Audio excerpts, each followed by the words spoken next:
ಅಟಲ್ ಪಿಂಚಣಿ ಯೋಜನೆ. ಈ ಯೋಜನೆಯು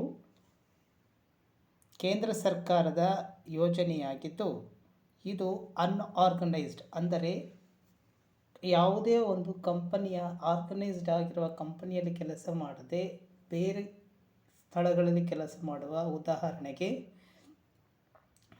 bar building, cement working, building working ಇಂತಹ ಕಡೆ ಕೆಲಸ ಮಾಡುವ 18ರಿಂದ 40 ವರ್ಷದ ವಯಸ್ಸಿನವರು ಅಟಲ್ ಪಿಂಚಣಿಯನ್ನು ಆಯ್ಕೆ ಮಾಡಿಕೊಳ್ಳಲು ಅರ್ಹರಾಗಿರುತ್ತಾರೆ.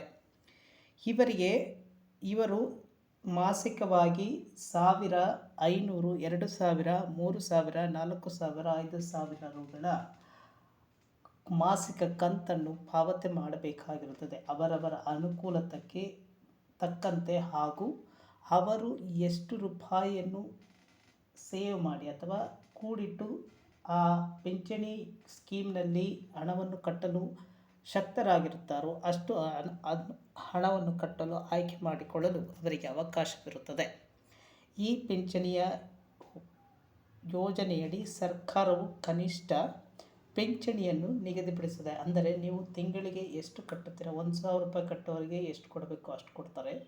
2,000 ರೂಪಾಯಿಗೆ ನೀವು ಯಾವ ವಯಸ್ಸಿನಿಂದ ಯಾವ ವಯಸ್ಸಿನವರೆಗೆ ನೀವು ಆ ಯೋಜನೆಗೆ ಹಣವನ್ನು ಪಾವತಿಸುತ್ತೀರೋ ಅದಕ್ಕೆ ತಕ್ಕಂತೆ ನಿಮಗೆ 60 ವರ್ಷದ ನಂತರ ನೀವು ಜೀವಂತವಾಗಿರುವವರೆಗೆ ಒಬ್ಬ ವ್ಯಕ್ತಿಯು ಪಡೆದುಕೊಂಡ ಅಟಲ್ ಪಿಂಚಣಿ ಯೋಜನೆಯನ್ನು ಪಡೆದುಕೊಂಡ ಒಬ್ಬ ವ್ಯಕ್ತಿಯು 60 ವರ್ಷದ ನಂತರ ಜೀವಂತವಾಗಿರುವವರೆಗೆ ಪ್ರತಿ ತಿಂಗಳು ಅವರಿಗೆ ನಿಗದಿತ ಪಿಂಚಣಿ ಸಿಗುತ್ತದೆ.